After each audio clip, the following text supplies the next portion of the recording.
dari Tangsel, dari Jakarta, Medan, Lampung, Garut, Temanggung, Jogja, Bandung.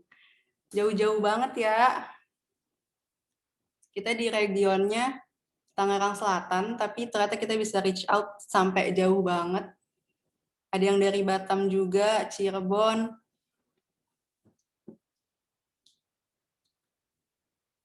Lampung,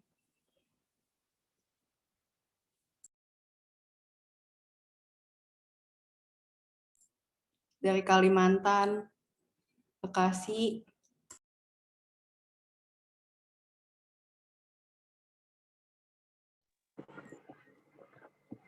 Gimana kabarnya, semua sehat ya? Yang ngejalanin puasa, masih lancar kan puasanya?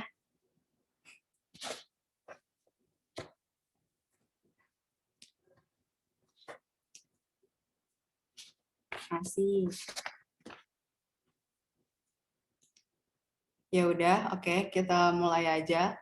Selamat siang semuanya. Assalamualaikum warahmatullahi wabarakatuh. Salam sejahtera untuk kita semua.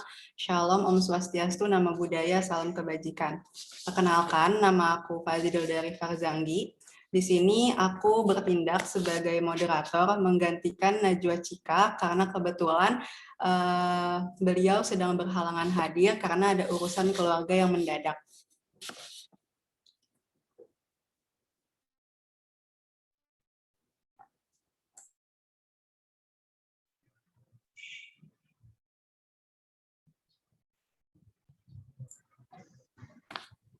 Aku mau jelasin singkat sih. Jadi di sini pertama-tama selamat datang untuk para peserta KM Talks Tangerang Selatan.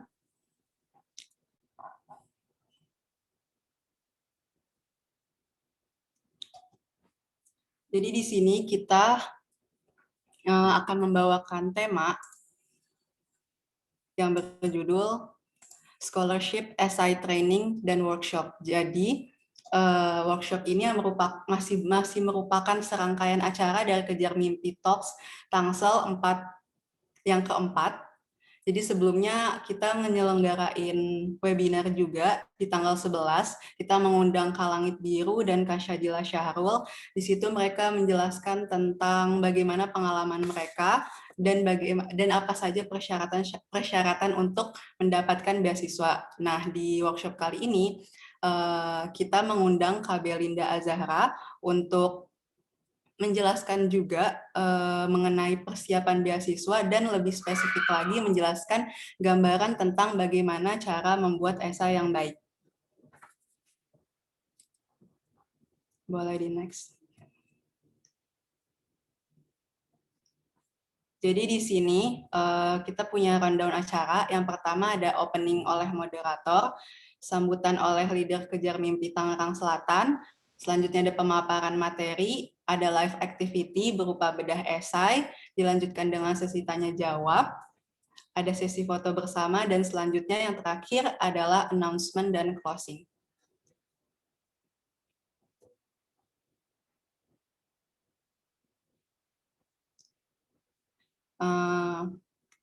Selanjutnya kita beranjak ke acara berikutnya, yaitu sambutan leader Kejar Mimpi Tangsel oleh Anissa Istiani Ulfa Safira. Kepada beliau, waktu dan tempat dipersilahkan.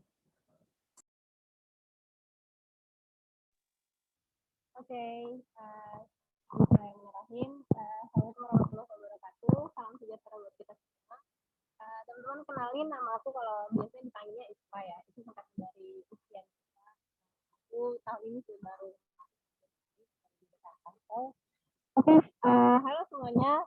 Selamat datang di KM Talk tempat kita gitu yang karena kita bahas tentang ini ya, hal yang urgent sih yang banyak orang tahu gitu.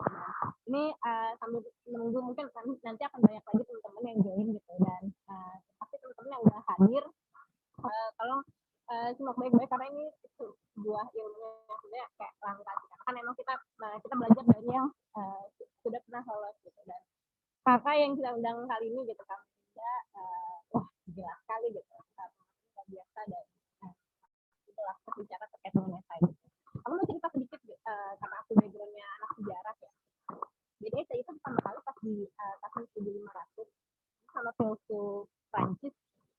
dia namanya itu Monte. Nah itu dia bikin esai, nama bukunya esai. Nah itu dia bikin dari 580 tahun kemudian tuh baru keluar gitu, dan itu masuk dikatakan sebagai buku pertama yang isinya tuh ya walaupun dia itu isinya isinya anekdot dan observasi dia gitu, tapi itu termasuk buku yang banyak didominasi oleh fungsi pribadi gitu.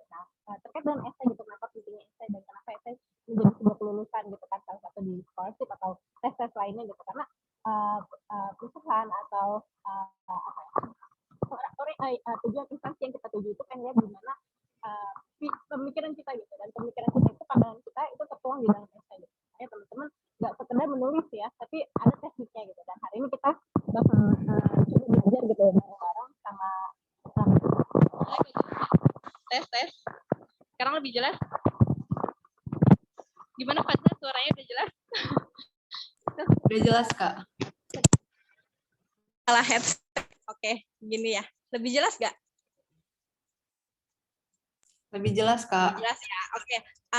Hari ini kita bakal belajar bareng nanti sama Kak Belinda gitu kan, terkait dengan esai ini gitu, dan semoga nanti teman-teman bisa mengaplikasikan, karena sebenarnya saya wujud daripada pemikiran kita gitu.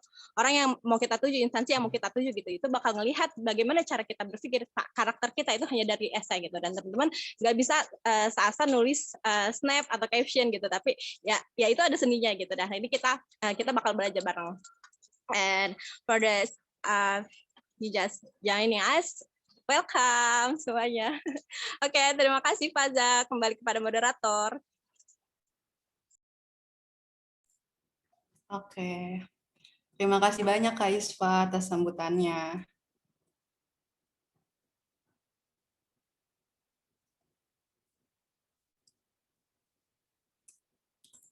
Selanjutnya, kita akan beralih ke acara selanjutnya, yaitu pemaparan materi. Tapi sebelumnya, izinkan saya untuk menjelaskan beberapa prestasi dari pemateri.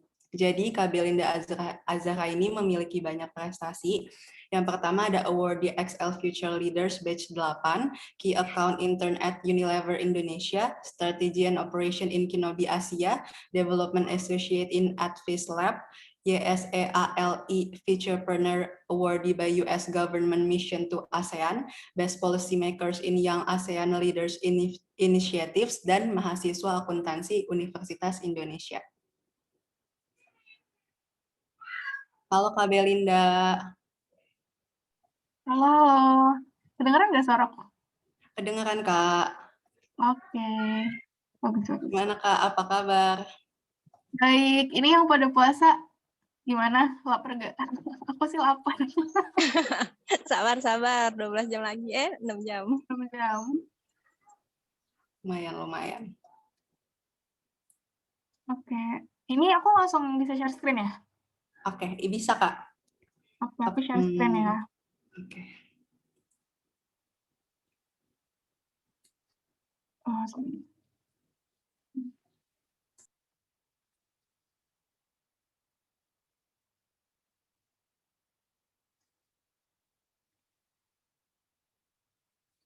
Jangan insecure dong, dari yang bilang di chat. Nah, ini sih, aku kemarin kan, ini aku udah bisa mulai ya, 30 menit ya waktunya. Aku stopwatch bentar ya. Iya Kak, Aku nggak silakan. time. Jadi kan, selamat siang semuanya teman-teman yang udah datang di Essay Training and Workshop kali ini. Thank you banget udah meluangkan waktunya di minggu siang yang puasa juga untuk dengerin dan dapat insight terkait gimana sih cara bikin esai yang oke nih buat daftar beasiswa. Dan apa sih sebenarnya pembeda antara esai buat beasiswa dengan esai kalau kamu ikut lomba esai biasa. Nah, tadi kan udah dipaparin juga sama moderator dan beberapa tim Kejar Mimpi kalau sebelumnya itu udah ada Sadila ya, itu teman aku juga, dia ngomongin tentang mungkin syarat-syarat scholarship dan sebagainya. Nah, tapi aku di sini pengen rewind dikit lagi sih, kayak aku bisa bilang nggak semua beasiswa itu dia mensyaratkan esai, nggak semua beasiswa itu mereka mensyaratkan motivation letter. Ada beberapa beasiswa yang penting kamu punya keterangan mohon maaf surat keterangan tidak mampu atau kamu memang yatim piatu, itu tuh bisa dapat beasiswa tersebut. Tapi rata-rata makin ke sini beasiswa-beasiswa yang prestigious, beasiswa-beasiswa yang nggak cuma ngasih kamu pelatihan dan uang bulanan, tapi dapat dibayarin uang kuliahnya dan segala macam, itu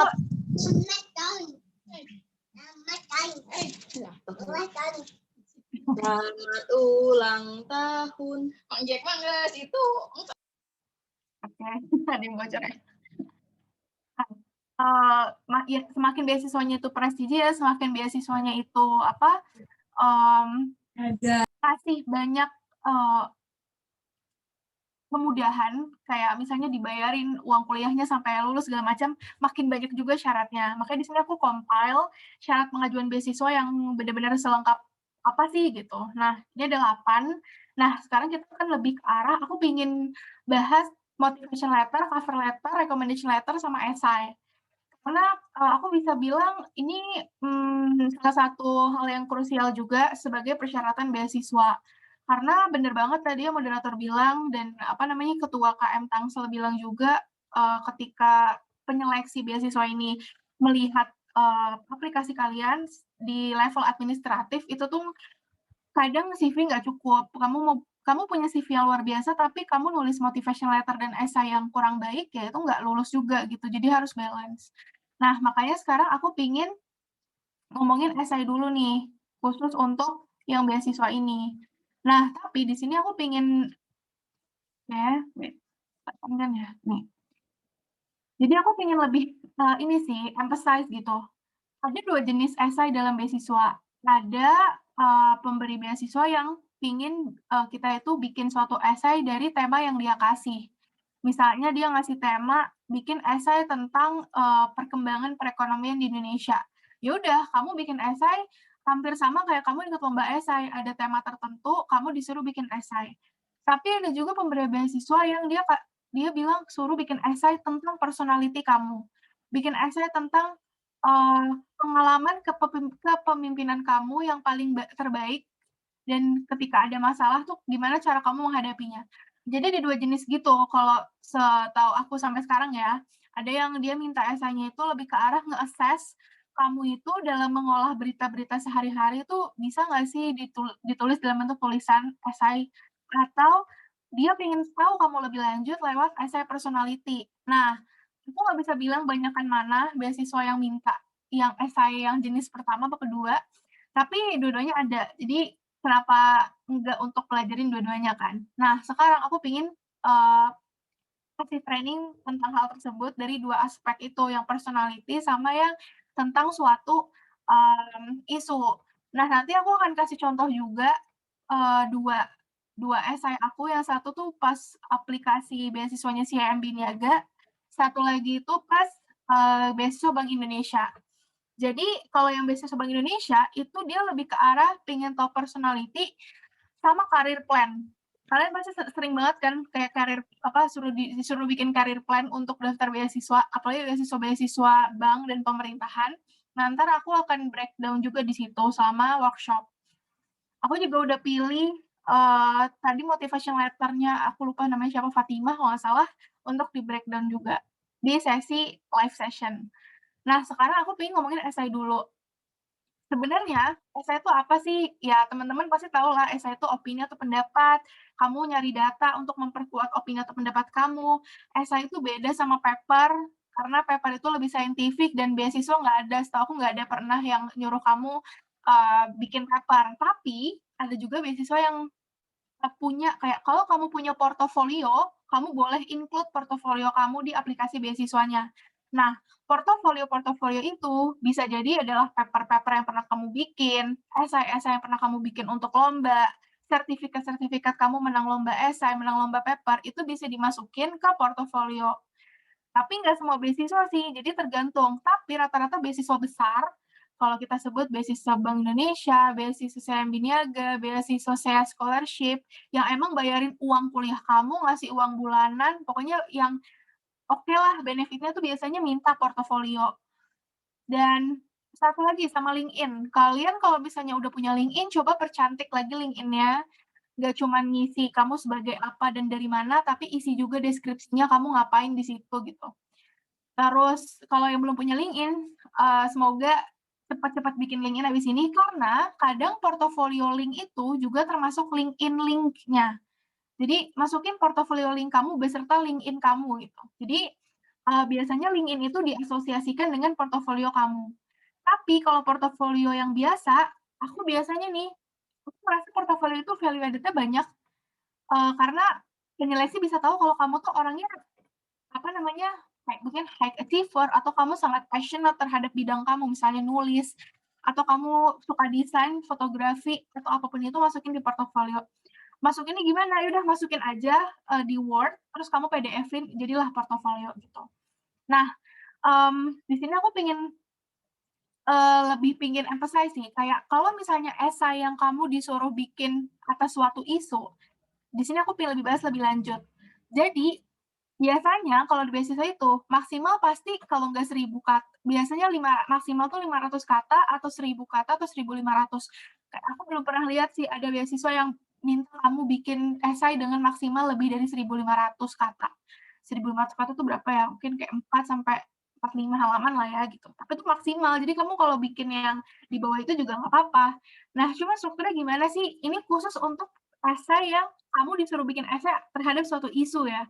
Kayak contohnya waktu itu aku, yang bukan beasiswa CIMB atau BI sih, aku waktu itu apply buat beasiswa, exchange, ke luar negeri. Nah, itu salah satu, persyaratannya adalah aku disuruh bikin esai tentang gimana sih menurut kamu,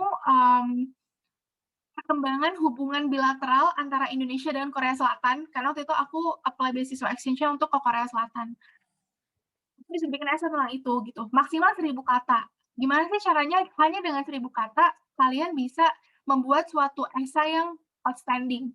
Nggak cuman ngebahas isu yang ada di berita-berita, tapi kamu tuh kasih suatu rekomendasi, gimana sih caranya Indonesia itu bisa meningkatkan, nilai transaksi ekonomi atau nilai transaksi apapun dengan Korea Selatan dari yang sekarang, kayak gitu. Jadi lebih ke arah esainya itu pasti ada pembuka, isi penutup. Pembukanya adalah yaitu background kenapa kamu mau ngangkat tema atau judul tersebut. Misalnya tadi kan, temanya tentang gimana sih caranya Indonesia itu bisa scaling up hubungannya dengan Korea Selatan gitu kan. Kalian jangan bikin esai yang, eee, gimana ya, bener-bener judulnya tuh cara meningkatkan hubungan Indonesia Korea Selatan, jangan. Tapi kayak aku personally saranin untuk ambil hal yang lebih spesifik. Kayak contohnya cara untuk, meningkatkan hubungan antara Indonesia Korea Selatan kan banyak kan cabangnya. Kalian bisa ambil dari sisi ekonomi, kalian bisa ambil dari sisi sosial budaya kalau kalian suka K-pop, itu banyak datanya. Atau kamu pengen dari segi perdagangannya. Waktu itu aku ngambilnya dari sisi perdagangannya, ekspor dan impor. Karena aku pengen memperlihatkan sebagai anak akuntansi dan di Fakultas Ekonomi, aku punya passion loh di sini gitu, untuk berbicara tentang perdagangan internasional. Jadi aku ambil skop yang lebih kecil. Gimana sih caranya untuk escalate ekspor dan impor antara Indonesia dan Korea Selatan gitu. Jadi di pembukanya aku bilang, kalau misalnya ternyata karena pandemi, trade ekspor dan impor antara Indonesia ke Selatan tuh turun drastis loh. Kenapa? Ya karena ada restriction, ada pembatasan supply barang karena pandemi, ada pembatasan transportasi logistik untuk ngirimin barang dari Indo dan ke Korea Selatan, sama data-data yang mendukung. Decrease-nya tuh berapa persen? Kalian carilah data-data itu banyak banget di Google gitu. Nah, baru setelah pembuka ke isi, aku pakai bridging. Jangan habis ngomongin background langsung tiba-tiba, oleh karena itu, aku ngerasa itu kayak common banget ya. Ya, aku mikir gini sih, penerima beasiswa tuh akan membaca ribuan aplikan yang mengirimkan esai. Jadi gimana sih supaya esai kalian itu outstanding? Ya pastinya kalian nulis dengan alur dan struktur yang bagus kan. Nah, makanya dari pembuka ke isi, usahain ada bridging-nya. Kayak bridging contohnya gini, kalau ini aku case by cases ya, jadi aku nggak mau ngejelasin yang theoretical banget, ujung-ujungnya teman-teman nggak akan ngerti gitu, nggak akan pas mau mulai tuh bingung, karena terlalu theoretical gitu, bukan yang praktiknya. Makanya aku sekarang setelah aku ngejelasin, aku akan contohnya adalah kasus aku, biar teman-teman tuh dapat maksudnya tuh apa gitu. Jadi contohnya bridging pembuka ke isi. Tadi kan pembuka aku bilang ada penurunan tingkat ekspor dan impor dari Indonesia ke Korea Selatan. Nah, aku ketika mau masuk ke isinya tuh adalah aku pengen ngasih rekomendasi nih buat pemerintah Indonesia, khususnya Kementerian Perekonomian, terus bagian perdagangan, Kementerian Luar Negeri, gimana sih caranya untuk boosting atau meningkatkan transaksi walaupun ada restriksi dari impor dan ekspor, tapi value-nya tuh naik. Gimana caranya? Aku pengen bahas itu di isi. Makanya bridging-nya adalah aku bilang, walaupun pandemi COVID-19 ini menyebabkan penurunan nilai pada ekspor dan impor Indonesia ke Korea Selatan, masih ada beberapa hal atau beberapa solusi yang dapat diterapkan pemerintah Indonesia dan tentunya Korea Selatan untuk meningkatkan value walaupun terjadi restriksi dari sisi supply chain dan logistiknya. Jadi aku bridging sehingga pembaca tuh tahu, oh ternyata dari latar belakang ini dia tuh pengen bahas ini loh, dia tuh pengen bahas solusinya gimana sih, walaupun ada restriksi tapi value-nya naik. Nah, di isi baru aku bagi framework, aku pakai framework. Karena kenapa? Isinya tuh adalah pain point and selling, ini di slide juga ada. Jadi full argumentasi kamu bisa invest di isi karena kalau aku relatein ya orang pasti menilai dari segi isi sih, gimana substansi kamu untuk bikin argumen.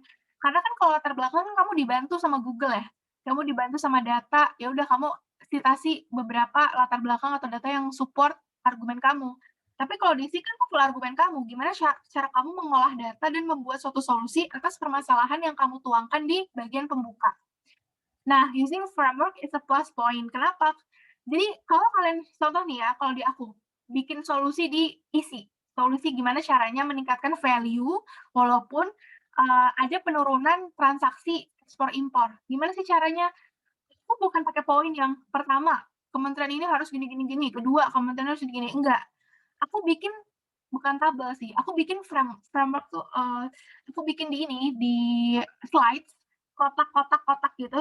Jadi sebenarnya dalam proses perdagangan internasional antara Indonesia dan Korea Selatan itu, ada pemangku kepentingannya tuh siapa aja sih? Aku benar-benar bikin mapping dulu. Oh, ada Kementerian Luar Negeri, ada Kementerian Perekonomian, ada beberapa pemangku kepentingan lain. Dari beberapa pemangku kepentingan, aku akan pilih 3 pemangku kepentingan yang aku bisa kasih solusinya gitu. Jadi pembaca tuh tahu, oh dia bikin solusi itu framework-nya adalah dia lihat dulu siapa aja pelakunya, baru dia akan kasih solusi ke pelaku-pelaku yang sangat terdampak. Ya kayak contohnya Kementerian Luar Negeri. Gimana caranya? Walaupun ada restriksi, Kementerian Luar Negeri itu bisa loh meningkatkan insentif agar orang itu ketika sekali pengiriman, dia akan supply lebih banyak dari segi quantity. Jadi dari segi pengiriman dia tetap 2 kali, tapi sekali ngirim lebih banyak kuantitasnya, dia produksi lebih banyak gitu. Kayak gitu contohnya. Dan yang terakhir ada penutup. Penutup juga jangan kayak oke, pada kesimpulannya lebih baik ini pemerintah Indonesia gini, enggak.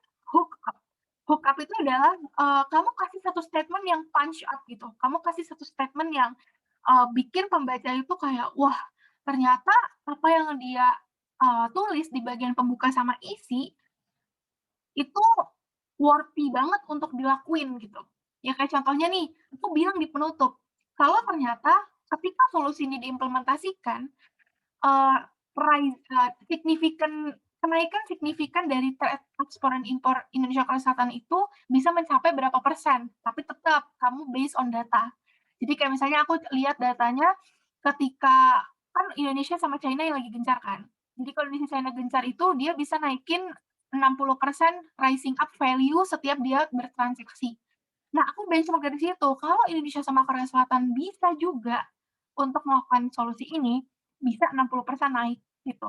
Jadi kayak validasi kalau solusi yang kalian kasih di bagian isi dan latar belakang yang kalian bikin di pembuka itu worthy untuk dijalanin dan bermanfaat juga buat tema yang kalian ambil gitu. Contohnya. Nah ini oke. Aku pingin langsung masuk ke tips. Ya karena nanti aku pingin breakdown dari essay yang aku bikin sendiri biar enak. Nah, tips dan trik maaf ya kalau misalnya tab aku banyak. Terus belum aku close sorry. Nah, tips dan trik nulis esai ya. Tapi ini aku bisa bilang di semua writing product sih. Kamu bikin artikel, esai, atau kamu pingin bikin portofolio, bisa pakai tips ini gitu. Pertama adalah hook in beginning and ending. Maksudnya apa? Ketika kalian bikin pembuka sama penutup, kalau pembuka, hook-nya tuh kalau menurut kalian langsung yang ke arah, kayak misalnya tadi yang Indonesia Korea Selatan ya, misalnya, menurut data ini, pertumbuhan ekonomi itu kan ya itu hook up sih, itu bagus kan, karena kamu nyari data, itu valid segala macam. Itu kamu bayangin kayak ribuan applicants lain tuh akan ngomong kayak gitu juga gitu. Ribuan applicants lain akan nulis hal yang Slide-nya masih di syarat pengajuan beasiswa. oh, di aku sih udah demi apa? Iya, Astaga, di aku sih udah ganti. Sorry. Balik kelihatan nggak slide-nya? kenapa Kak? Dari tadi kelihatan nggak slide-nya? Kelihatan tapi yang syarat pengajuan beasiswa. Di aku tuh udah yang beda ya. Sorry. Di aku tadi udah yang ini. Oh, beda slide gitu. Duh, sorry banget. Dari tadi aku ini dong. Ini yang tadi. Kelihatan nggak? Kelihatan Kak. Oke, duh, berarti tadi aku nggak ini ya slide-nya. Nggak muncul ya? Duh, sorry. Jadi tadi tuh yang aku jelasin yang masalah pembuka, isi penutup tuh ini. Yang apa namanya? Tentang masalah Indonesia Korea Selatan, contoh esai yang aku kasih, terus kayak background-nya tuh mau ngangkat apa, terus bridging ke isinya tuh pain point and selling, kenapa apa namanya, kamu pengen ambil itu dan solusi yang kamu kasih, terus di penutup kamu tuh hook up, kayak kenapa sih yang kamu tulis di bagian pembuka sama isi tuh worthy, kayak gitu. Tadi aku juga refer ke sini sih, wait. Nih, aku tadi refer ke sini juga. Jadi kalau misalnya di apa namanya, beasiswa itu dia ada yang apa, mintanya akademik essay. Akademik essay tuh yang tadi tuh yang aku bilang, ada suatu isu, kamu disuruh bikin essay yang sesuai dengan isu tersebut. Kalau akademik essay itu lebih ke arah apa namanya, personality. Jadi kadang personality itu nggak harus yang kamu orangnya seperti apa, enggak. Jadi kayak misalnya coba ceritakan kegagalan terbesar kamu dalam hidup dan bagaimana kamu mengatasinya. Sorry, ada chat nih.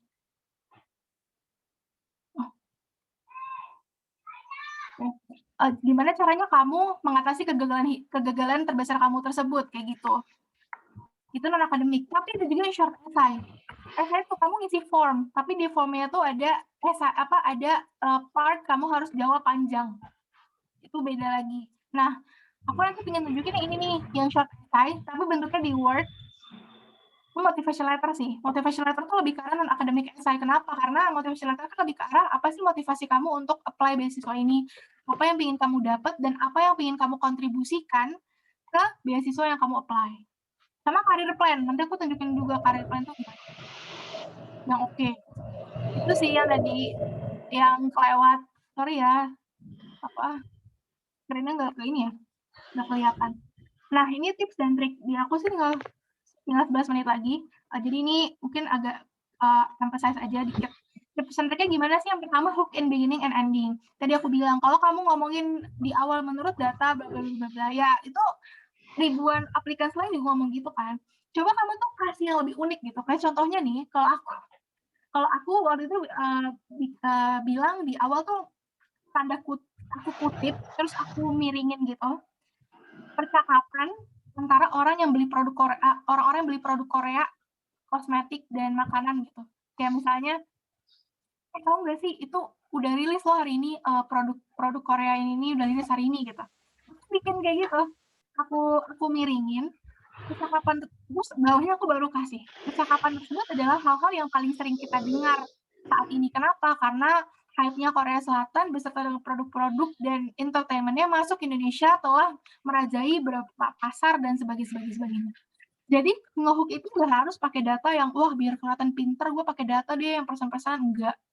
Gimana caranya kamu nge-hook perhatian dari pembacanya untuk baca esai kamu tuh sampai akhir gitu. Dan kamu tahu kan, pembaca esai itu tuh biasanya orang HR-nya gitu, orang human resource-nya, bukan orang divisi ekonomi, bukan divisi-divisi substansif. Karena biasanya kan yang ngurus beasiswa itu adalah tim HR dulu kan. Enggak ada.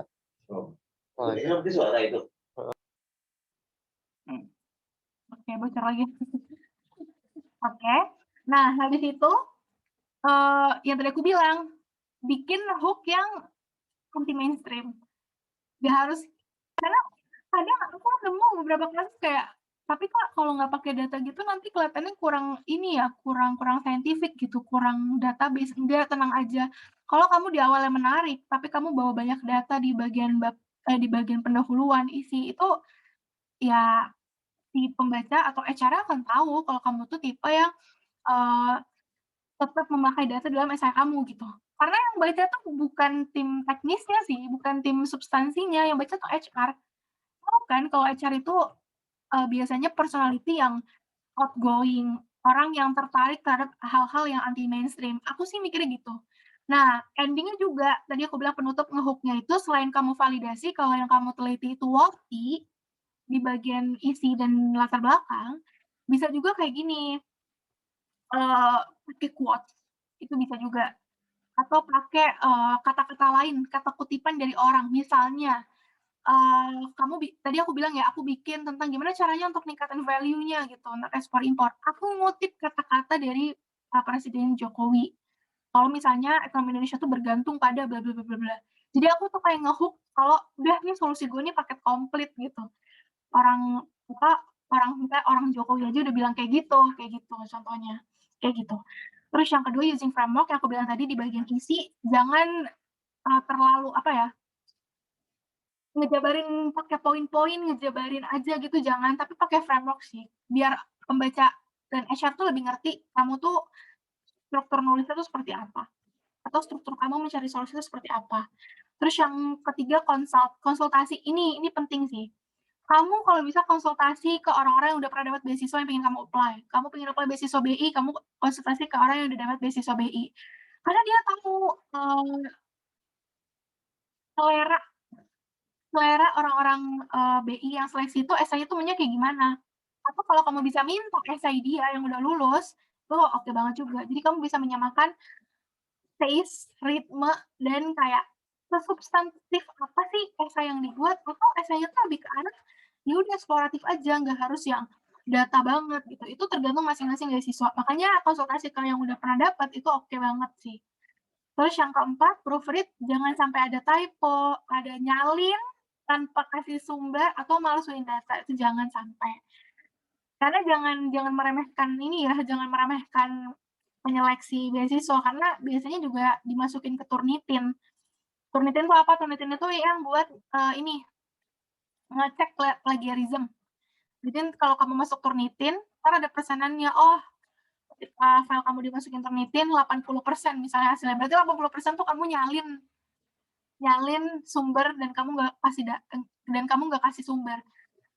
Dan esai pun itu kan harus original ya. Jadi kalau menurutku ya seminimal mungkin lah nyalin atau ngambil kata-kata dari sumber lain, karena harus kamu sih yang nge-scratch kata-katanya sendiri gitu. Oke atau enggak? Ini aku bilang lagi. Kalau misalnya temanya tentang perkembangan perekonomian di Indonesia, kamu mau ngambil esai tentang digitalisasi. Digitalisasi itu kan tema yang udah dari zaman kapan ya? Kayak banyak banget esai yang ngomongin digitalisasi. Kalau kamu tipe orang yang nggak bisa ngambil risiko, ambil tema-tema yang common atau biasa. Maksudnya ngambil risiko atau enggak, kadang ada orang yang nggak mau ngambil risiko bahas tema baru karena belum banyak sumber yang membahas itu. Ya misalnya kamu mau ngomongin apa ya yang baru tuh, blockchain misalnya. Udah ada sih sumbernya, cuma di Indonesia belum banyak misalnya. Ya kamu kalau mau ngambil risiko dengan sumber yang sedikit, ambil tema blockchain, tapi kayaknya perkembangan perekonomian kan, blockchain kan salah satu hal yang lagi hype juga gitu. Tapi kalau kamu nggak mau ngambil resiko, ya kamu ngambil yang lebih common, digitalisasi, revolusi industri, yang udah banyak sumbernya, tapi kamu bikin esainya autentik. Jangan ya digitalisasi 4.0 di Indonesia. ya itu mah artikel-artikel juga banyak kan. Jadi mungkin lebih spesifik kayak gimana sih digitalisasi itu mempengaruhi perusahaan-perusahaan FMCG. FMCG itu perusahaan-perusahaan fast moving consumer goods. Perusahaan-perusahaan kayak Unilever, P&G, sampo, sabun kamu, Royco, Bango. Maksudnya tuh produk-produk kayak gitu tuh, produk-produk perusahaan FMCG. Daily needs, kebutuhan sehari-hari. Gimana sih pengaruhnya kayak gitu. Nah, terus brainstorm with a lot of perspective ini juga penting. Ketika kamu udah bikin esai, kamu kalau bisa brainstorm sama yang udah pernah dapat atau sama orang yang menguasai isu tersebut. Kira-kira kamu udah benar belum sih nge-attack problemnya?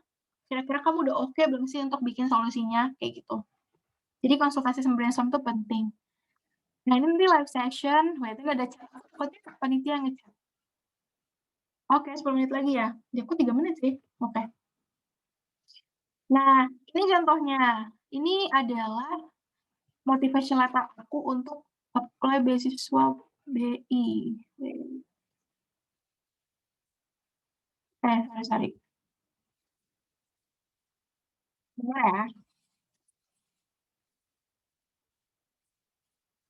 Jadi aku pengen nunjukin sih kayak yang oke tuh gimana gitu. Sebentar, aku request beberapa hal dulu. Nah, lumayan konfidensial.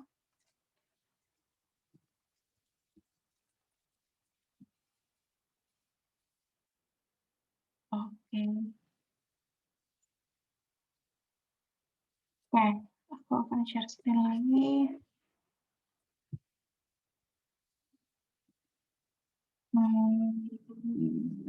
Ini.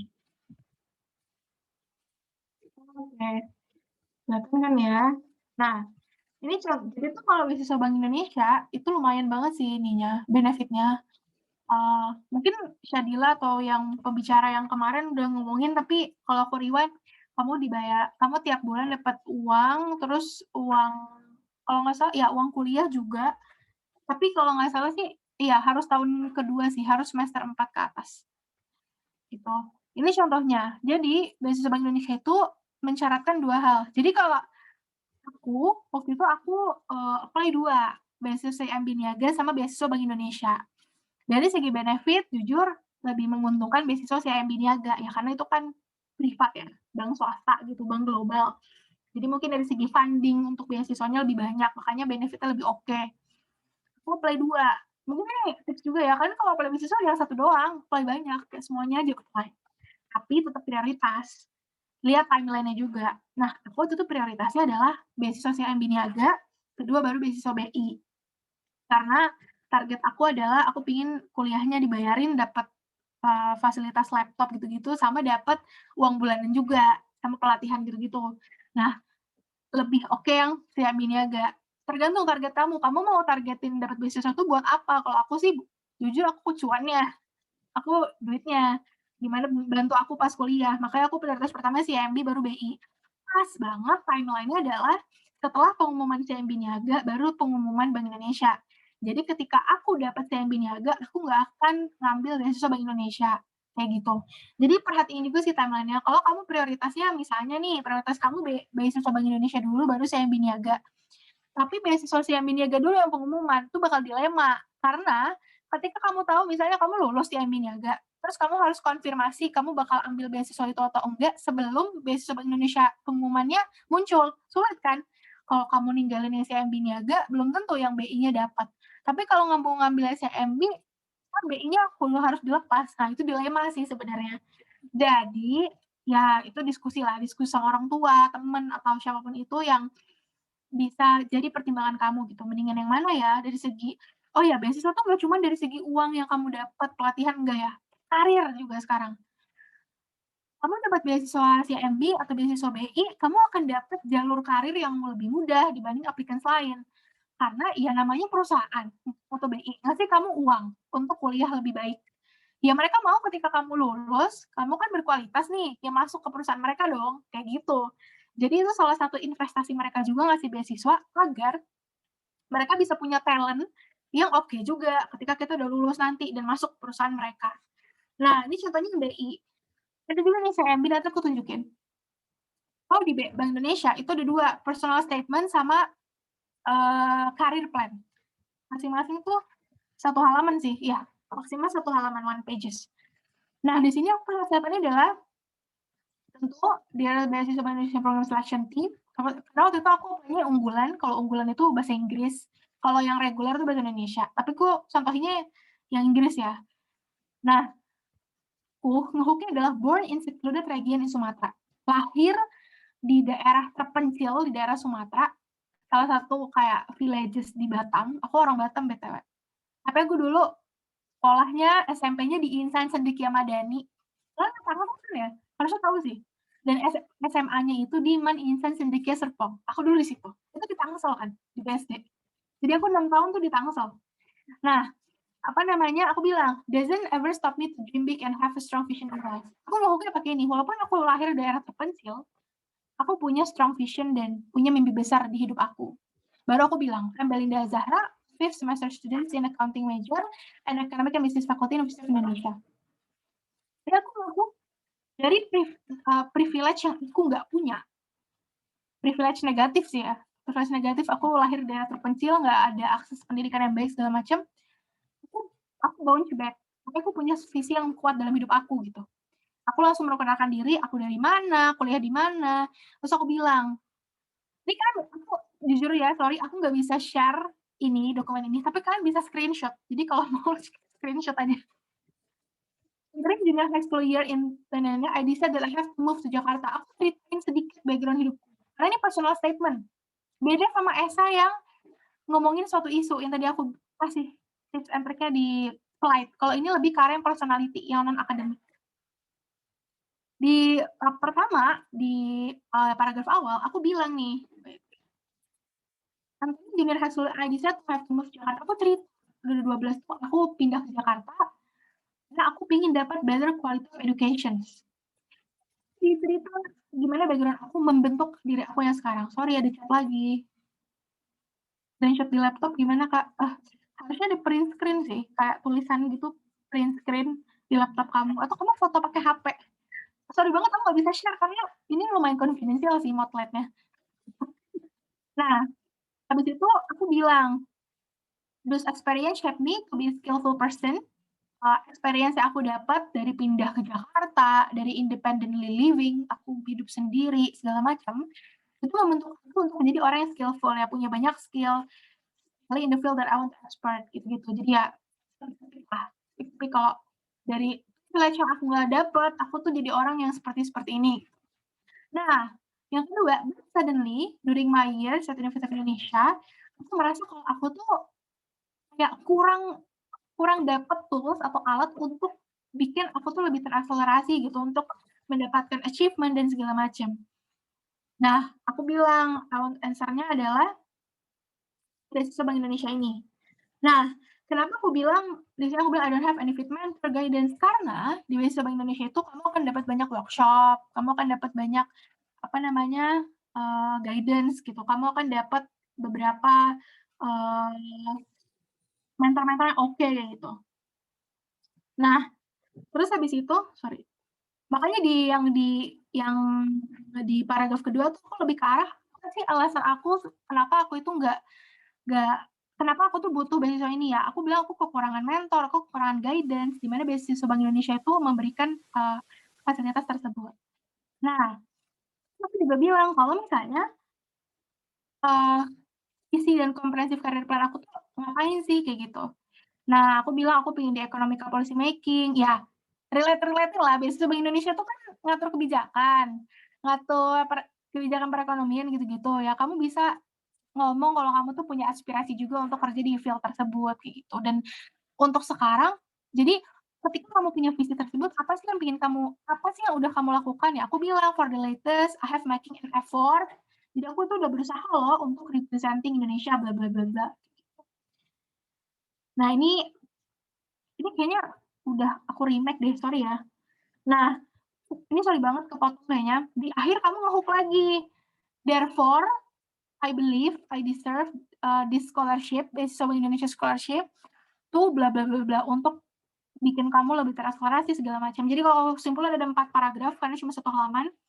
Paragraf pertama adalah ngomongin background kamu dan background tersebut gimana membentuk kamu ke diri kamu yang sekarang. Yang kedua, kenapa alasan kamu untuk mau beasiswa ini. Yang ketiga, sedikit visi dan comprehensive career plan kamu tuh apa, hubungin sama field perusahaan yang mau ngasih kamu beasiswa. Ya, di sini karena BI, economical policy making atau kebijakan perekonomian. Paragraf terakhir penutup, bilang that you are deserve untuk dapetin scholarship ini karena scholarship ini dapat membantu kamu untuk bla bla bla bla bla gitu. Nah, kalau career plan gimana? Nah, ini contoh career plan aku sih.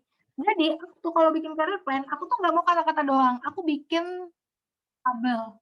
Kayak gini contohnya. Bisa screenshot atau bisa difoto. Ini aku malu sih sebenarnya kan karena personal banget ya. Tapi ya udahlah ya. Nah, jadi bikin targetnya mikro, meso, makro. Ini kan bisa terapin sih. Alhamdulillah ini framework ini mengantarkanku untuk ya lumayan lah lulus di beberapa gitu. Jadi bisa dicontoh lah. Nah, mikro, meso, makro. Kalau mikro itu 1 sampai 2 tahun ke depan. Meso itu bocor lagi. Kalau meso itu setelah aku lulus kuliah, kalau makro adalah 2 sampai 3 tahun setelah aku kerja jadi first jobers kayak gitu. Jadi di mikro target aku tuh apa aja nih? Apa aja nih? Ini. Meso apa aja? Makro apa aja? Jangan lupa summary. Jadi summary-nya tuh my vision in career life di sini terlihat research analyst di Finance Indonesia or Bank Indonesia. Aku state aja aku pengen kerja di BI gitu. Makanya lo harus kasih gue beasiswa karena gue mau kerja di tempat lo kayak gitu sih kasarnya ya. Habis itu aku ngambil master degree, baru aku jadi macroeconomic policy analyst di governmental bodies. So, di badan pemerintahan gak harus BI kayak gitu.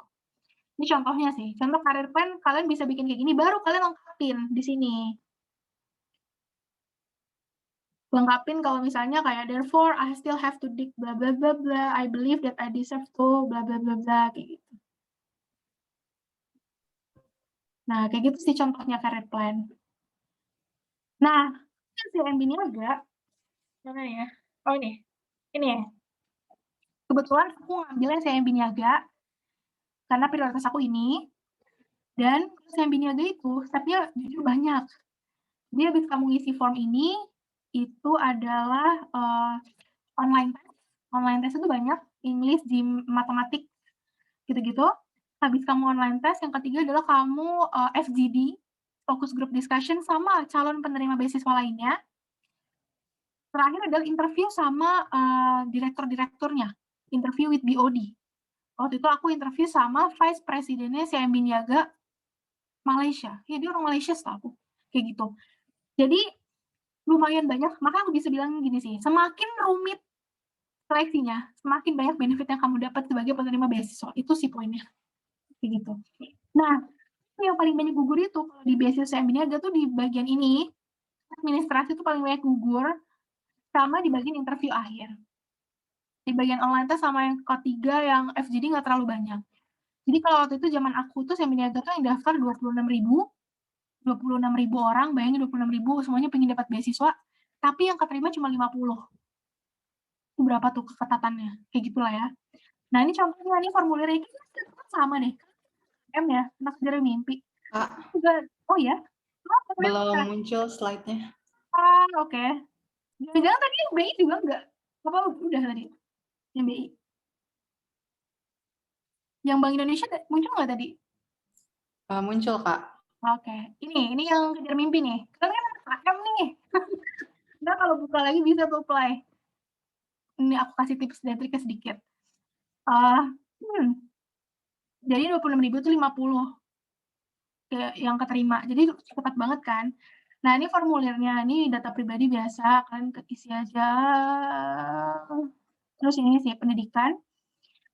Ini sih organisasi kampus. Kalau kamu bisa full sampai 5, karena 5 ininya tabelnya, masukin 5 gitu. Nah, 1, 2, masukin 5. Terus kalau misalnya di pendidikan kamu punya additional, kamu pernah ikut summer course segala macam tuh tambahin. Organisasi luar kampus. Jadi di administrasi ini banyak-banyakin pengalaman dulu. organisasi kampus, luar kampus, segala macam. Karena ya dilihat ini kan CV kamu, tapi kamu remake CV kamu di formulirnya gitu. Prestasi akademis dan non-akademis yang pernah kamu raih, sebutin aja. Tapi ini maksimal 5 sih. Jadi kalau bisa kamu ambil 5 prestasi yang paling baik, tingkatnya mungkin yang internasional atau nasional, masukin ke sini karena cuma 5. Sama soft skill dan kemampuan. Jadi kayak masukin kamu bisa bahasa apa, English. Tapi di sini juga dilihat kamu punya sertifikasi apa, IELTS, skalanya berapa, terus bahasa apa, Jepang. Kamu pernah ngambil apa sertifikasinya? Ya, aku pernah ambil EJU, skornya 7. Dulu pas SMA, tapi nggak apa-apa, yang penting kamu pernah. Terus gitu-gitulah, kayak masukin aja sertifikasi yang kamu pernah dapatkan. Dan jangan lupa kasih buktinya di sini. Kayak gitu.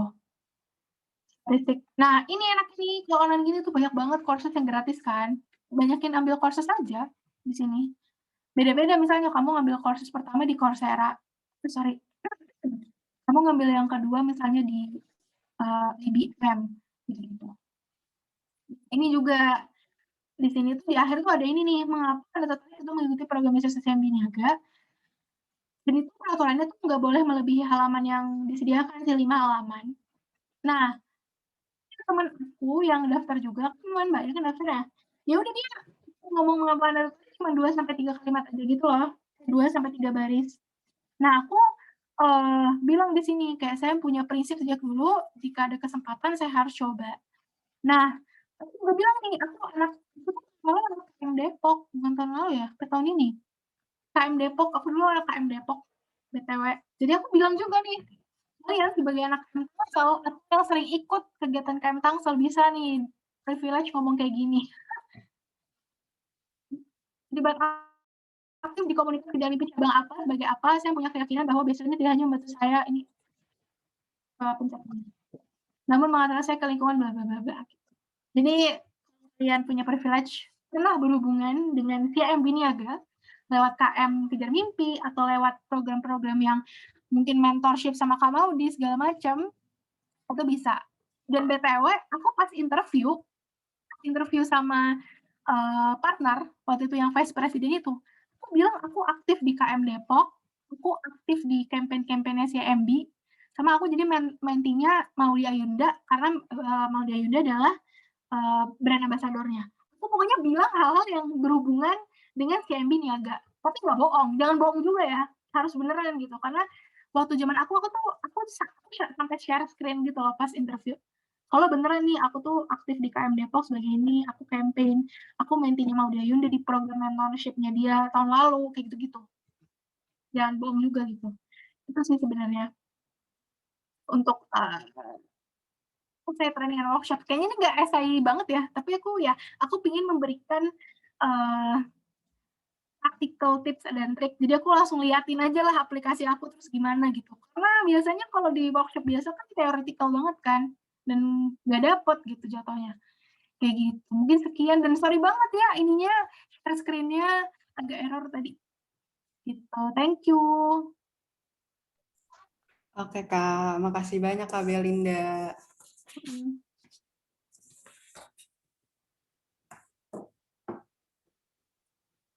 Mungkin di sini aku mau ngasih ringkasan dikit.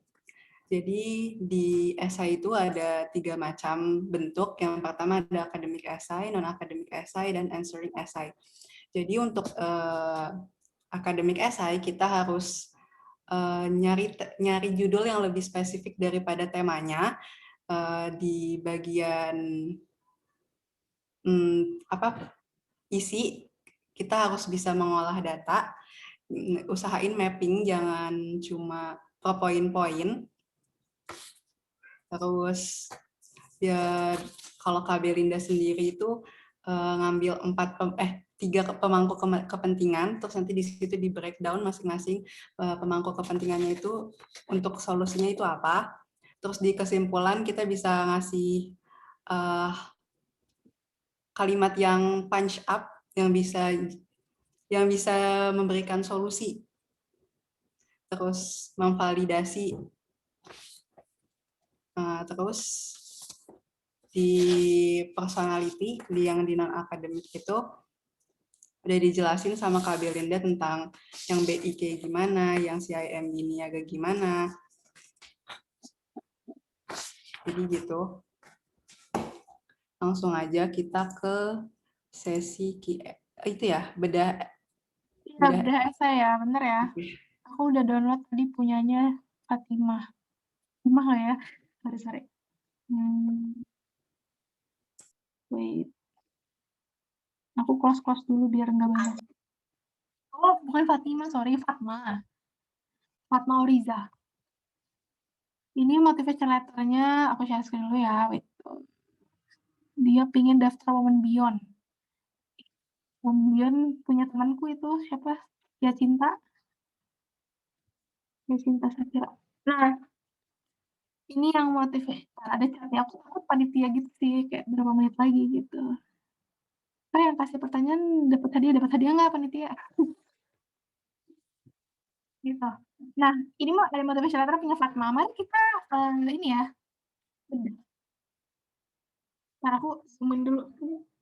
Zoominnya ngelek dikit. Kegedean. Nah, ini adalah benar motivation letter punya izin ya Fatma Oriza kalau kamu udah di sini untuk membedah punya kamu. Tapi tadi aku pas baca bagus sih. Jadi aku pilih nih. Dia Women Beyond Team. Ya ini juga oke. Jangan lupa ada ininya, dirnya. Nah ini aku mungkin langsung.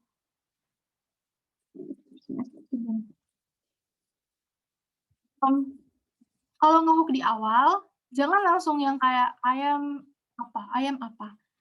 Kalau bisa ngehook yang pakai passive sentence, kayak contohnya aku tadi, born in blah blah blah blah blah. Atau kalau kamu actively participating in organization, make me realize that I have to do more blah blah blah through bigger organization. Karena kamu mau masuk Women Beyond kan, Women Beyond kan gede ya, setahu aku bukan terbatas di satu univ doang gitu, nggak cuma di tempatnya ya Cinta UGM doang, tapi di seluruh Indonesia kan.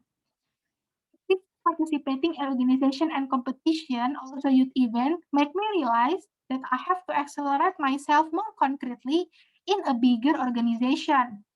Bigger, karena kamu pengen masuk Women Beyond. Jadi jangan ya, I'm a first semester student majoring in English education. If you submitted your CV, dia udah tahu kamu tuh anak semester 5 di English education lewat CV kamu. In case kamu apply CV juga, pasti CV nggak sih? Kalau apply gini tuh pasti CV dimasukin kan? Jadi kalau motivation letter tuh jangan sampai kamu mengulang apa yang sudah ada di CV. Tapi kalau kamu pengen nyebutin doang kamu semester berapa sama apa, education apa, nggak apa-apa. Cuma jangan sampai itu jadi kalimat pertama. Karena kayak yang baca kayak, oke, gitu. Ini kalau ini Fatma Oriza udah keterima atau belum? Aku nggak tahu. Tapi kalau keterima ya semangat ya di Women Beyond-nya. Nah, apa namanya? Aku bisa bilang hook up. Hook up-nya pakai passive sentence, jangan yang ayam-ayam. Langsung aja. Ini kan kamu nih kamu active in participating on organization. Langsung aja. Actively participating in organization as well as competition, also youth event. Make me realize that I have to blah blah blah blah. Terus baru in my sophomore years, I on slide a choir group which has actually perform. Nih, ini oke nih. Kamu ngasih tahu kamu itu ngapain, dan kamu ngasih tahu dari kamu menjadi lead di ini bahasa gimana sih, paduan suara grup kamu tuh gimana. Ini oke. Terus berarti nah ini punya leadership skills yang baik karena dia bisa bikin timnya sukses perform. Kamu menang bla bla bla bla bla bla. I'm also the medal standard was to join shop program in Japan this year. Oke. Mungkin bisa ditambahin sih kayak yang ini nih, and also aware the international share.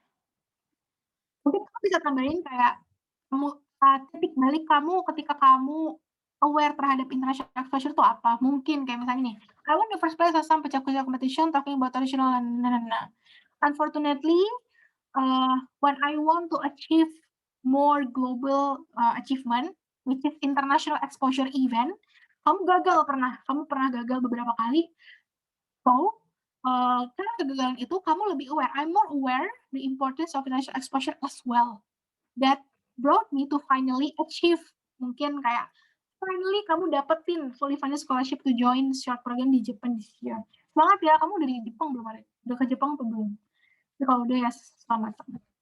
Nah, terus yang kedua, lanjut, I'm a leader. I believe that this title will be Oke. Ini pancap yang bagus. Kamu pede sama diri kamu. Harus develop. I ask initiative grup ini, kamu bilang grup apa? Karena nanti dikiranya bohongan. Gitu. Kamu bilang aja grupnya.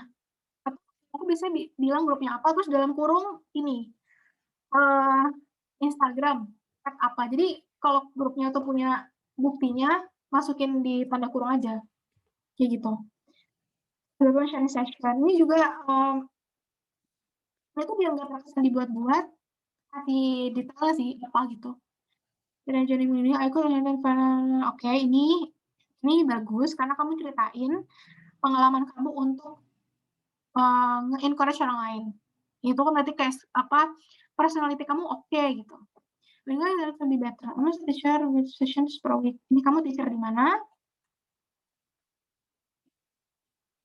Responsibility, facilitate excellent progress. I go along with my students. No. Ini nih, yang aku agak ini adalah kamu hai. Jadi kayak, oh iya kamu gini, oh kamu gini, oh kamu gini. Nah, aku mikir ya, daripada kamu I got, I grow, I know, nah, kamu langsung aja bikin di satu kalimat gitu. Langsung bikin di satu kalimat, tapi kamu masukin semuanya. Jadi nggak ini titik, ini titik, ini titik. Karena kalau active sentence semua tuh kadang, nih orang apa ya, mungkin sebagai pembaca tuh kayak, jadi tuh intinya tuh lu tuh memberikan value apa sih kalau kebanyakan I gitu. Jadi lebih ke arah mungkin dibilang I'm also actively being a teacher in blah blah blah blah blah, which I have 12-hour teaching sessions per week. This position is such a huge responsibility for me because I get the chance to facilitate and track student progress. The value that I distribute to the students, which I grow along with my students, and a knowledge that I have a power. Jadi kayak disambung-sambungin gitu sih, jangan titik I. Karena kalau aku baca sekarang, gitu loh, kayak oke kamu punya responsibility yang gede, tapi ya oke kamu dapat fasilitas dan jadi mending kayak gini. Also teaching session per week, which I have the chance to facilitate students progress. So, though, feel responsibility to all these positions. Along with my students, which I also acknowledge that bla bla bla bla. Jadi kemungkinan dipakai satu kalimat kayak gitu. Jangan yang kayak gini, karena loncat-loncat dan pembaca tuh nggak tahu value yang mau kamu kasih, value dalam diri kamu selama kamu jadi teacher tuh jadinya tuh apa gitu. Karena kebanyakan kayak gitu. Woman has a realization about Nah ini nih, bridging-nya kurang menurutku. Aku bilang di sini, that is how our conversation by friend for to initiate that I get from this mentorship. Kalau aku sih pikirnya gini, penting aja. Ini kamu masukin ke yang akhir. Jadi, kamu tuh di yang bab ya nih, di paragraf kedua, kamu pengalaman berharga kamu sebagai teacher, sebagai leader, baru nanti di paragraf ketiga adalah dari benefit-benefit yang kamu dapat, kamu tuh intinya value-nya adalah you are people who's like to paying forward to society misalnya. That's why when Women Beyond has a great really vision and mission, bla bla bla, kamu support, nah kamu baru bilang kan mentorship bla bla bla bla bla. I hope I can join. Nih, kalau aku ya, jangan I hope I can join, kamu bilang aja kamu deserve. Therefore, I believe I deserve to be the mentee of Women Beyond and joining Women Beyond family to make me more, mungkin bikin kamu lebih paying forward lagi, bikin kamu punya platform untuk paying forward, bikin kamu untuk ningkatin kapabilitas kamu selama kamu jadi mentee, dan setelah kamu jadi mentee, kamu bikin lebih paying forward ke society. Kayak gitu. Tapi itu bagus kok, bagus. Keren kamu, Fatma Oriza. Ya, Oriza. Gitu. Mungkin kayak gitu. Nah, mungkin tips aku kalau kamu bikin motivational letter, kalau aku ikut workshop ya, ada 4 paragraf. paragraf pertama ini kamu udah benar, kamu ceritain kamu tuh personality-nya gimana. Yang kedua, ngomongin tentang, pengalaman kamu ini kan kamu udah benar juga nih, kamu pengalaman jadi, leader, teacher, segala macam. Yang ketiga, bridging, kenapa sih pengalaman kamu itu dari pengalaman kamu itu tuh kamu ngerasa masih ada yang kurang nih, yang bikin kamu tuh mau apply di beasiswa atau organisasi ini gitu. Ya beasiswa sih, ini kan beasiswa ya. Itu paragraf 3. Jelasin, dengan kekurangan itu kamu merasa kamu tuh kurang di sini sini sini. Kurangnya di poin-poin apa, kamu sambungin sama apa yang beasiswa itu akan kasih ke kamu. Itu sih kuncinya. Kayak misalnya, beasiswa ini akan ngasih kamu support dari segi fasilitas, dari segi mentorship, sama dari segi uang. Kalau uang nggak usah lah ya, nggak usah dicantumin gitu. Jadi kayak misalnya, eee eee, although I have quite a lot experience in blah blah blah, I s I feel that I still missing blah blah blah blah, which is mentorship and also the physical facility to make me more resilience, contoh kayak gitu. 2 hal ini adalah yang dikasih sama beasiswanya gitu. Jadi ada kecocokan antara apa yang kamu butuhkan dengan apa yang beasiswa itu kasih. Terus terakhir adalah kamu bilang kamu deserve, therefore dengan kecocokan ini kamu bilang kamu deserve, plus ketika kamu dapat beasiswa ini, kamu mau ngapain feedback-nya? Syukur kalau kamu udah punya komunitas. Kamu bilang nama komunitasnya, kamu bilang dengan beasiswa ini, kamu akan lebih escalate komunitas apa misalnya, komunitas kejar mimpi yang kamu punya, untuk bisa lebih memperluas impact-nya ke pemuda-pemudi di Indonesia, kayak gitu. Itu sih saranku.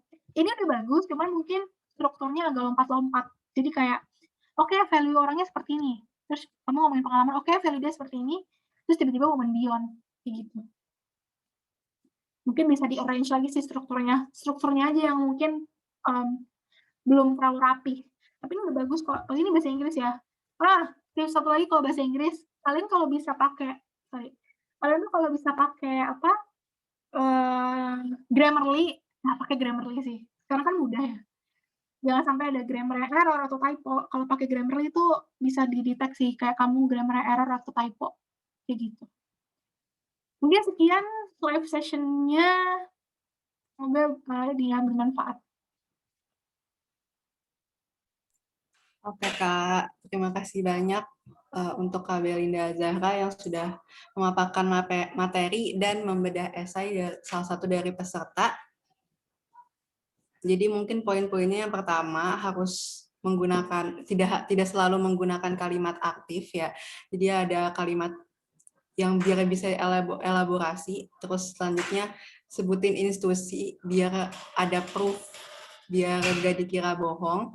Terus bisa juga kalau esai bahasa Inggris itu menggunakan Grammarly. Kita lanjut ke sesi tanya jawab. Yang mau bertanya boleh langsung di kolom chat.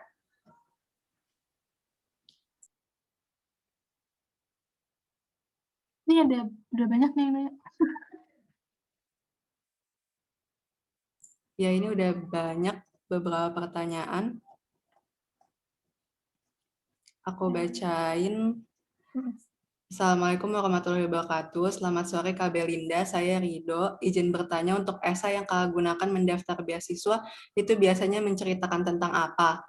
Lalu media dan apa saja yang mendukung motivasi atau memotivasi Kakak membuat esai apply beasiswa, mengingat pasti akan terjadi kendala atau merasa jenuh. Sekian, terima kasih.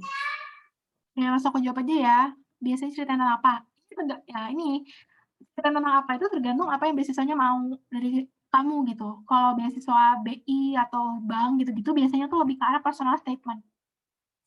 Aku ceritain background aku tuh seperti apa, aku orangnya gimana, dan kenapa aku cocok untuk dapat beasiswa ini, kayak gitu. Tapi kalau ada juga beasiswa-beasiswa yang lebih global, beasiswa saya scholarship, beasiswa Tanoto, itu dia suruh bikin esai yang setahu aku ya, seingat aku, esai tentang suatu topik. Topiknya itu biasanya, tergantung sih, biasanya tentang perkembangan perekonomian atau revolusi industri gitu-gitu. Jadi biasanya tentang apa, itu tergantung apa yang dimauin sama pemberi beasiswa.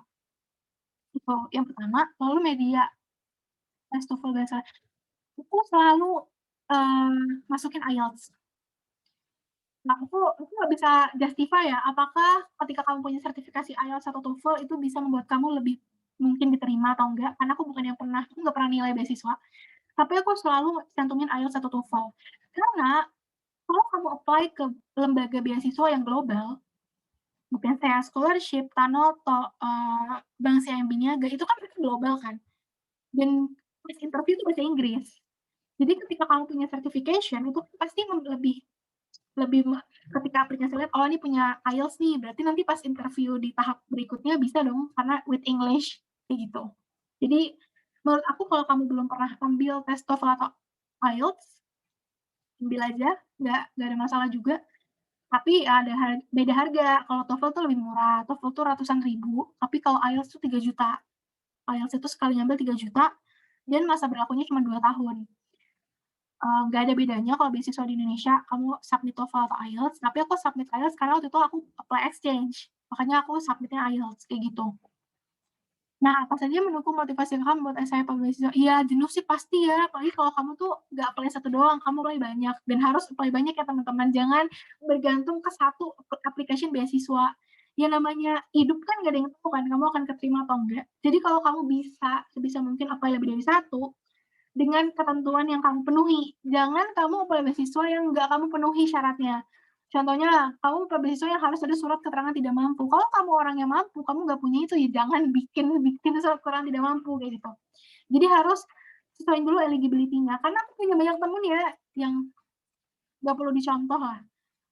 Khusus untuk yang tadi tulisannya khusus untuk yang penghasilan orang tuanya di bawah 5 juta. Tapi dia daftar, padahal lebih dari 5 juta penghasilan orang tuanya. Jangan sampai kayak gitu juga, itu kan ngambil hak orang lain kan sebenarnya kalau kayak gitu. Jadi, cara ngatasin jenuhnya adalah, kamu inget aja kayak, bayangin deh kalau kamu dapat beasiswa ini tuh, kamu akan sesenang apa dan bisa bikin orang tua kamu bangga karena mengurangi beban mereka gitu. Jadi lebih ke arah mindset sih. Kamu jenuh, ya udah take a break dulu, cari inspirasi lain dulu, terus kamu balik lagi bikin esai. Harus dipaksa, mau nggak mau. Kayak gitu. Mungkin itu ya, Rida. Maaf aku agak singkat-singkat jawabnya karena banyak yang nanya. Ini yang nge-PC aku juga direct message banyak yang nanya. Nah, umum aja yang nanya, jangan ke PC, biar yang lain bisa lihat pertanyaannya. Kayak Ini gitu terus mungkin. selanjutnya ada dari Mira Yuniarti, banyak banget pertanyaannya, ada Ini aku 5 langsung ya. jawab aja kali ya, Faza ya? Oke. Oke, ini yang pertama, apa tipsnya untuk menulis esai yang bagus sebenarnya ke beasiswa shifting? Jujur aku belum pernah apply beasiswa shifting. Tapi kalau beasiswa S2 ya, shifting, LPDP segala macam, satu hal yang aku dapatkan adalah ketika kamu bikin esainya, orang yang baca beasiswa tuh pengen tahu sebenarnya kontribusi yang gimana ya, S2 itu adalah kamu ambil master kan, kamu ngambil master, kamu S3, kamu ngambil PhD atau profesor, di mana kamu pingin dapat ilmu yang lebih tinggi lagi dari yang kamu dapetin di S1 untuk diaplikasikan ke pekerjaan kamu gitu. Nah, makanya ada ini kan, ada perdebatan, kamu kerja dulu atau langsung S2. Dan kenapa? Menurut statistik, 92% orang yang diterima beasiswa adalah orang yang sudah bekerja dulu. Karena dalam personal statement-nya, esainya segala macam, dia sudah bisa menggambarkan secara konkret. Ketika kamu dapat beasiswa itu dan kamu ngambil master degree itu, apa yang bisa kamu kontribusikan dengan ilmu yang kamu dapat? Kalau kamu udah punya pekerjaan sebelumnya, gampang banget relate-nya. Kayak kamu sebelumnya jadi analis, kamu pengen ngambil makroekonomi di University of Illinois di USA. Kamu bilang dengan master itu, kamu pingin balik lagi ke Indonesia sebagai analis dengan skop analisis yang lebih spesifik, tapi kamu bisa lebih dalam kontribusinya. Contoh, analisis di makroekonomi. Dulu kamu secara general aja karena S1 nggak diajarin. Ketika kamu ngambil master, kamu akan jadi macroeconomic analyst yang lebih fokus ke arah urban planning misalnya.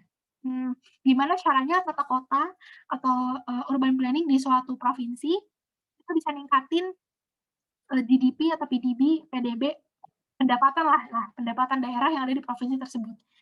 Kayak gitu sih. Jadi tips untuk nulis esainya mungkin sama kayak yang tadi aku kasih tahu, notebook segala macam, tapi fundamentalnya adalah harus bisa memberikan kontribusi apa yang ingin kamu kasih secara konkret.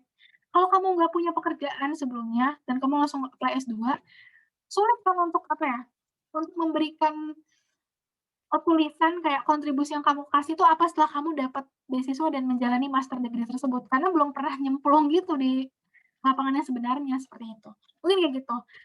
Sorry kalau jawabannya kurang menjawab, karena aku belum pernah achieve aku baru semester 6 karena belum apply. Terus berkas apa aja harus disiapkan? Berkas untuk Chevening, kamu cari aja di Google banyak kok. Chevening 2021 application, itu nanti berkas apa aja tuh kalau kelihatan di situ. Kalau Chevening tuh kan UK ya kalau nggak salah, biasanya IELTS, GMAT, OA, kamu harus keterima dulu di universitas tersebut, gitu-gitu. Jadi kamu berkas apa aja nih bisa cari di Google, Chevening application 2021, atau kalau belum ada, kamu pengen cari yang sebelumnya syaratnya apa, biasanya sama kan. Ya udah Chevening application 2019-2020 kayak gitu. Di mana berkas TOEFL bisa didapatkan. TOEFL atau IELTS itu dapat dari lembaga resmi sih. Kalau IELTS itu biasanya di IDP Education atau British Council.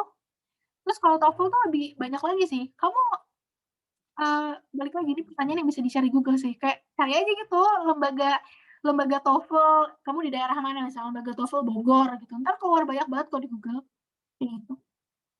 Dan estimasi biaya yang dibutuhkan. Estimasi kalau TOEFL tuh ratusan ribu setahu aku belum pernah TOEFL soalnya, 300.000 kalau nggak salah ya. Kalau IELTS 3 juta. Dan biasanya kalau S2 apalagi Chevening tuh IELTS. Karena IELTS itu aku bisa bilang lebih sulit ya daripada TOEFL, karena pertanyaannya tuh bukan pilihan ganda grammar. Pertanyaannya tuh adalah kamu dikasih berita sangat padat, 2 halaman padat, berita bahasa Inggris, dan kamu menjawab pertanyaan dalam bentuk esai, kayak gitu. Kalau IELTS ya. Reading-nya juga lebih lebih substantif. Kalau kamu jarang baca bahasa Inggris, kamu tes IELTS, jangan. Kamu menyia-nyiakan 3 juta dengan percuma. Karena kalau mau apply keluar, minimum IELTS tuh biasanya 6. 6 tuh biasanya Jepang, Korea Selatan, Asia tuh 6. Tapi kalau kamu mau ke UK, US gitu, minimal kamu 7,5 dari 9. Itu sulit. Jadi banyak-banyakin latihan dulu kalau mau ambil IELTS. Mendaftar beasiswa atau ini tergantung juga, daftar beasiswa apa LOA dulu. Tapi rata-rata dapat LOA dulu sih, rata-rata ya, kalau dari kakak tingkat aku gitu. Kenapa? Karena banyak yang kalau kamu mau apply beasiswa tuh kamu harus dapat LOA-nya dulu. Beda sama Fulbright. Kalau Fulbright tuh yang US, Chevening kan UK. Kalau Fulbright itu US. Beasiswa Fulbright itu kamu daftar beasiswanya dulu, nanti dia yang akan bantu kamu untuk dapat universitas di Amerika. Jadi tergantung lagi masing-masing penyelenggara beasiswanya sih, kayak mereka tuh tipe yang emang kamu harus dapetin LOA dulu atau enggak, bisa diatur sih. Apalagi beasiswa luar negeri ya, Chevening, Fulbright, LPDP juga termasuk. Gitu. Bagaimana tips ketika LGD? Leaderless ya. Kalau LGD aku baru pernah tuh 2 kali, yang CMB tuh aku LGD juga. Pertama tips aku jangan dominan, karena dominan tuh malah bikin kamu kelihatan orang yang gak kolaboratif sama tim, gak kolaboratif sama teman-teman kamu gitu. Jadi kamu jangan dominan.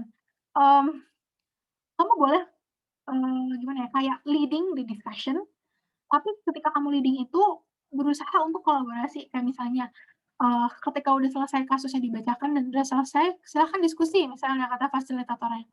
Ya udah kamu kayak, "Oh, hai guys, gue Belinda," misalnya, "Gue Belinda, gue punya ini nih, masukan gimana kalau karena kita waktunya cuma 1 jam untuk diskusi dan harus bikin slide, pada akhirnya gue pengen ngajuin waktunya nih. 10 menit pertama kita discussion bareng, 20 menit berikutnya kita merumuskan strategi, dan sisanya kita bikin slide." Jadi kamu leading the discussion, tapi kamu lebih ke arah facilitating.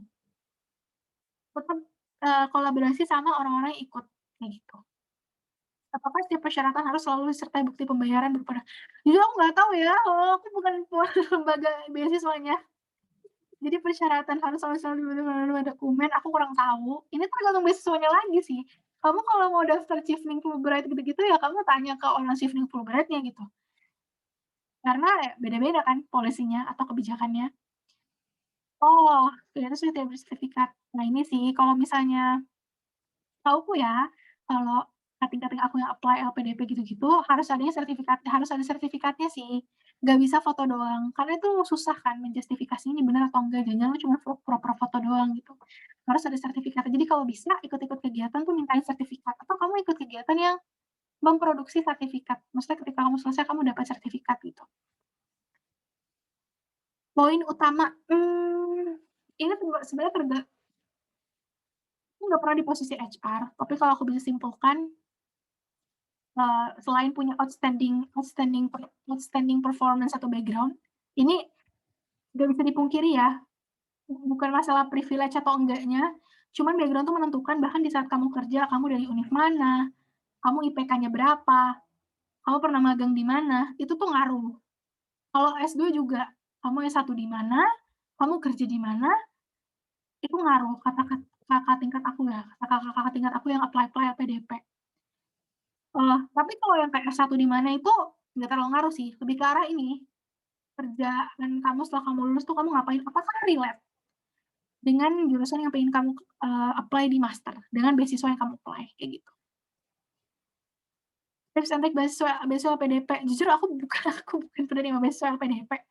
Tapi kalau tips and trik LPDP, aduh kamu banyak banget blog orang-orang LPDP yang bahas ini secara rinci di Instagram-nya, seminar, top banget. Jadi kamu kalau minta tips and trik lebih oke ke orang yang udah pernah dapat LPDP. Lihat aja blog-blognya kayak tips and trik beasiswa LPDP di Google banyak banget kok. Wait ya, aku tunjukin deh.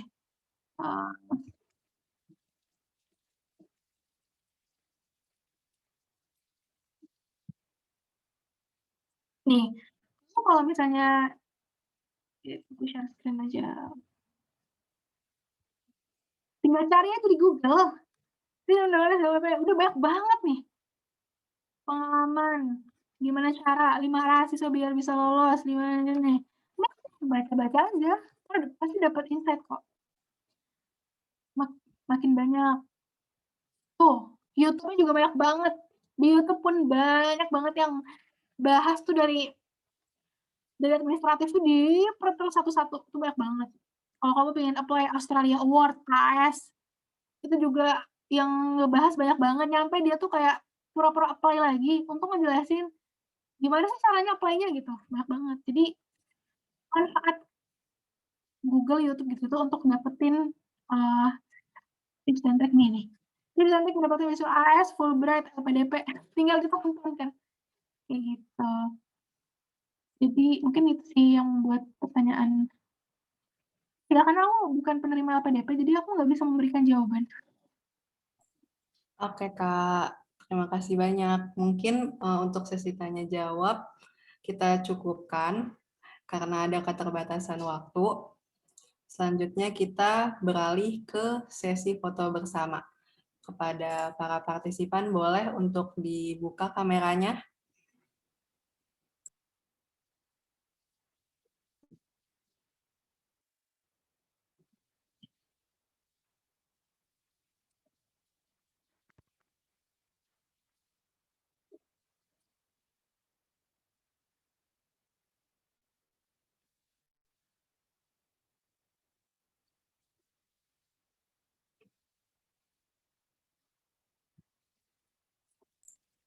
Yang share, yang itu, yang foto boleh. Mela, dikasih aba-aba aja.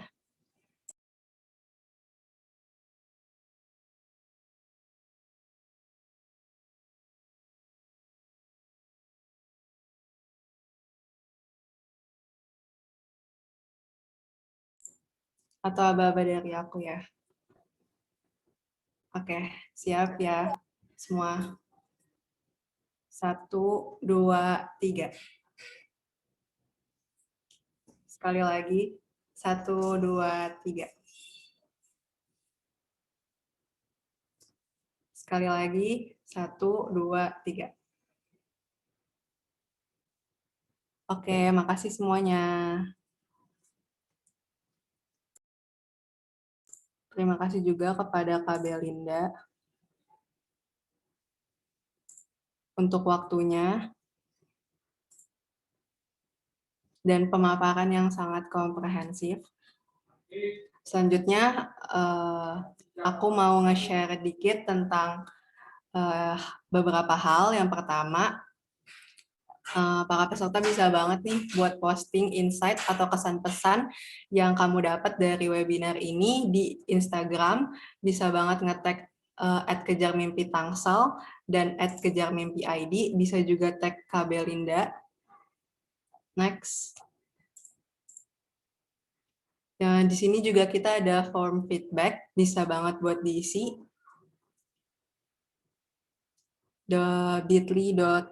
bit.ly feedback workshop KM Talks 4.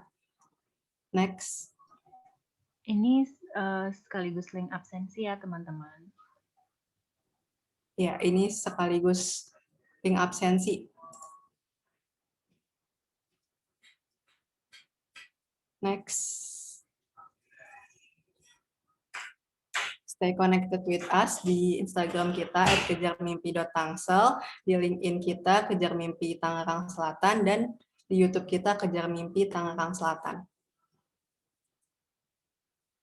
Mungkin cukup sekian yang dapat saya sampaikan. Saya pamit undur diri. Assalamualaikum warahmatullahi wabarakatuh. Waalaikumsalam. Thank you ya Faza dan Ya tim Kak, KM terima kasih Tangsel. juga. Selamat puasa. Izin ya, bye-bye.